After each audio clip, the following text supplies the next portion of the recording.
Jesus is having a conversation with the disciples, asking about who he is or his identity. Then Simon Peter decides to answer that you are Jesus, the Son of the living God. Then Jesus responds, "Oh Simon, blessed are you, because upon this rock I will found my church, and the gates of hell shall not prevail." What is the church in this place? Because the ancient Greek, the church is ecclesia. We get the word Christian from the word Christ. This correlates with Ephesians chapter number 1 verse 23, where Jesus Christ is made to be the head of the church, the identity of us who are called. Because ecclesia, apart from meaning the legislative function, it also means those that are called to the general assembly, correlating again with Hebrews chapter number 12 and verse number 23, that unto the general assembly, the church of the firstborn written in heaven. And Jesus mentioned that upon this rock, number one, the rock meant in correlation to Daniel chapter number 2, that's the stone that came to shatter the image that the king Nebuchadnezzar had dreamt about.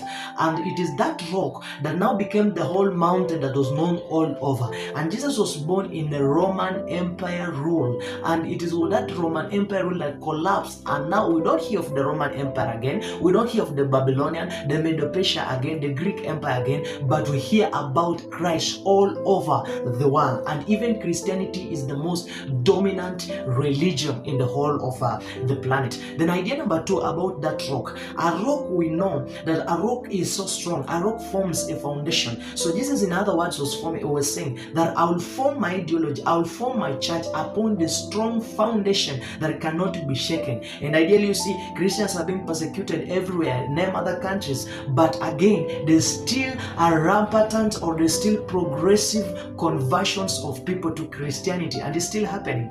And then the last thing that this rock formed, it was about the ideology, the understanding, the knowledge behind what Jesus Christ said, that upon this understanding, upon this revelation, or upon this rock I will form my church. And the rock, Simon was the law, Simon Peter was the law, the rock was the law. And it is through that rock, the statement that Simon Peter mentioned, that Jesus is Christ, number one, the Son of the living God, that's where a church, the idea of a church is mentioned, and the church is born. It doesn't matter whether you are Orthodoxy, whether you are Catholic, whether you are Protestant, whether you are Reformist, and so on, whether you believe in whatever you believe in, but as long as you identify yourself in the 6th taxonomy of Christians, therefore Christ is our leader. And whenever you understand that, it will make you understand that the church is not just about the structure.